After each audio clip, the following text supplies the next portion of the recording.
is such a great, that's a blessing. But, and I hope for the best. Steve Witkoff apparently is meeting directly with the Iranians, which I think is such a great, that's a blessing. But, and I hope for the best. But give us your 5-minute overview. Like, what is that and where's that going? Well, Iran's plan B for the globalist. And Iran's got its issues and its Shiite militias and all that. I'm not lionizing the mullahs. Oh, you're not? But they've been isolated. Israel has knocked out their proxy forces in Lebanon and in Gaza and in the West Bank.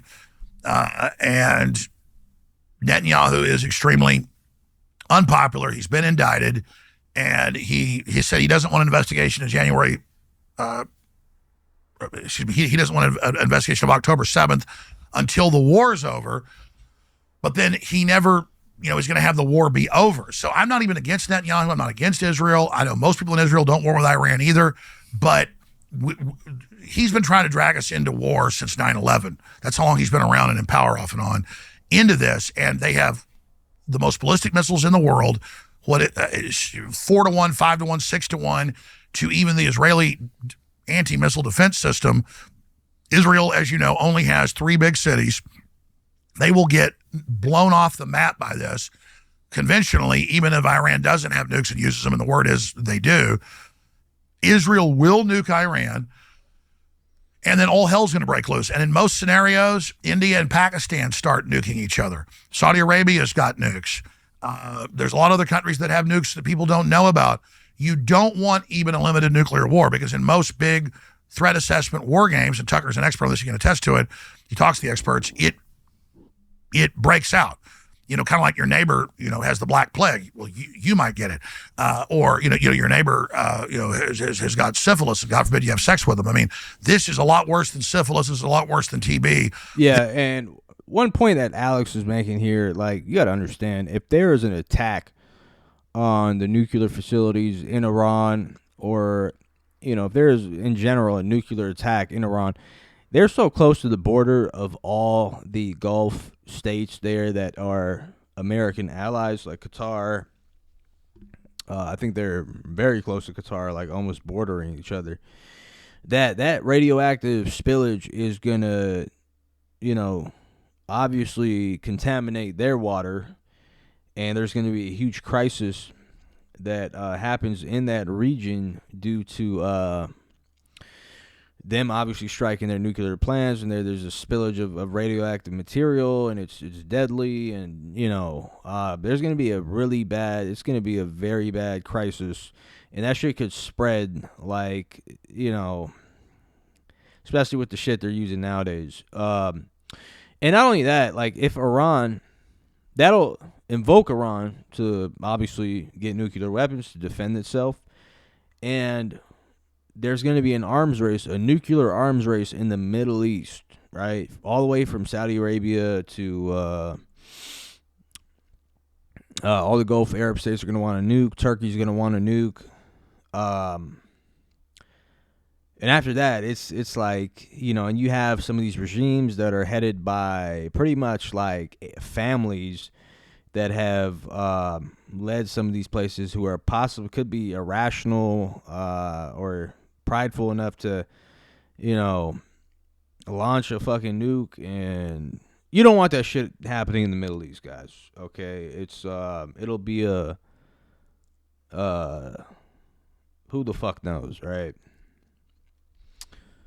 This is really dangerous, and Iran does have proxy forces in Europe and the United States that Biden let get in, and they really do have some of these sleeper cells that are here, that if this does go to full war, they can cause some major problems. And different foreign intelligence agencies are famous for spoofing Iranians and Saudi Arabian terror attacks.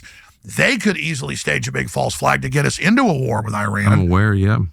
And they're also, the Russians have warned, and before they did, I warned, of attacks on nuclear power plants in Ukraine and Russia, try to blame Russia. Ukraine's done that, been caught. Ukraine and NATO tried to blame Russia for the Nord Stream pipeline. How laughable is that? Of course, Cy-Hirsch's information has been proven, that obviously it was the U.S. government with NATO. I mean, hell, even Biden said, we'll get rid of the pipeline if you invade. So the globalists are very reckless. Again, 50% chance the Pentagon said if they started bombing Russia, Russia would nuke. They still rolled the dice. So We need really cool heads here. This is not like going into Iraq twice. This is not like going into Libya. This is not a cakewalk. Even for people that love to, buy a bottle of bourbon and sit back and get drunk watching, a war like so many sick people do. This is the main threat to civilization. And I mean, Tucker, you really have all the connections. You travel the world. You cover these summits. I don't know anything other than I think that people in charge of a bunch of different countries are like reckless on a level that's without precedent in the modern era. And I don't think they're serving their own people, by the way, leaders like that. It's not just like, you've got a bellicose leader who's threatening war or whatever. It doesn't necessarily mean the people he rules are being served. He's putting their lives at risk. Our leaders have put our lives at risk for no good reason. And so, I'm hardly an expert in anything. I'm just an observer, and it's just also obvious. And I'm really worried about, my last question to you is, you get this sense that there's like a spirit of dullness or fantasy. Maybe it's connected to living digitally or something, but like smart, aware people are no longer smart or aware. They're sort of sleepwalking through this incredibly dangerous moment, and they don't even acknowledge any of it. And like, what is that? Well, that was the description I was going to use. There's like a mist that settles over all of us, and like we can't. It's like no one is even like awake. What is that? Well, that's how I describe it. Is how you describe it. We're sleepwalking into Armageddon. The Bible calls it a spell. It feels that way. Medically, they would call it a trance. And since the advent, I say that sarcastically, of television and everybody gathering around it, people are way more highly suggestible. Most people are closer to a near dream state or daydream state pretty much all the time. It feels that way. You go to a movie, you see everybody kind of drooling. and I've never really had a lot of suspended disbelief. Even when I was a kid, I was always analyzing things. Me too. And so I guess that's a gift, but also it's kind of torture. It'd be fun to just be able to be mindless sometimes. But yeah, and the establishment itself is all about never actually making a decision they get in trouble for, having committees, having groups, having it kind of be policy where no one can be accountable. But then that creates a runaway train scenario where then only the most reckless people that are the craziest kind of become the consensus because nobody else wants to challenge them. And through Trump and Elon, saying, hey, we don't want war. We don't want a meat grinder. This is too dangerous. This is crazy. We want to stabilize civilization. We want to have more kids, not less. Every actuary shows we collapse if we don't. Those are conscious. You look at Trump, conscious, awake, sharp. Elon, conscious, aware, sharp. So many others.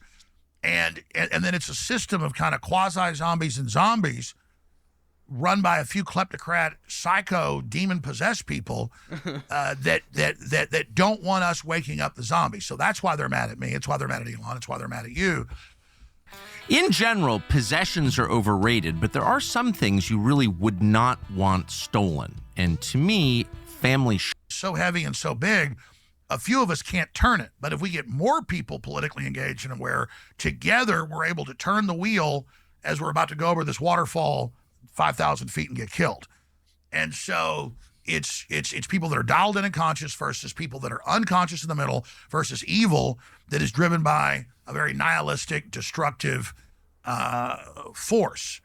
And that's what the transhumanism is about. I mean, I remember 30 years ago reading government white papers that were public that listeners sent me, medical people, that they had human-animal hybrids they could grow in cows for organ harvesting. And of course, that's been admitted for 20 years now. But just last week, hundreds of articles. Oh, we can grow humanoids for organ harvesting. Don't worry, though. They don't have consciousness. We've already raised them at undisclosed laboratories. And then it's in the MIT, reports that they've done it. Or I remember 30 years ago, military bases have goats that are part spider that produce body armor out of their milk, but we don't show them to you. And then later they brought them out.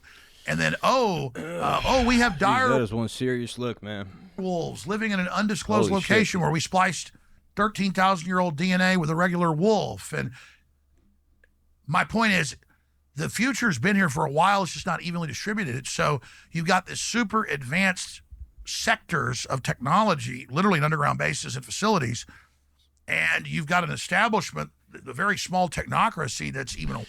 Yeah, man. So, no, I definitely agree with what Alex Jones was saying, even Tucker Carlson, he doesn't want to admit that the war in Iran would be. I think he's even made a tweet saying that it's going to be a catastrophe for America, the Middle East, the entire world. Especially the global economy might collapse, and you could possibly get Russia involved in that situation. The Chinese, if the Americans are distracted in the Middle East and Europe, China is going to sweep Taiwan. They are drooling at the mouth, especially in Trump's miscalculating, putting tariffs on China as if that's going to scare Chinese, man. There's no way of stunting China's growth, guys. All the economists, all the studies have been made. China will never be...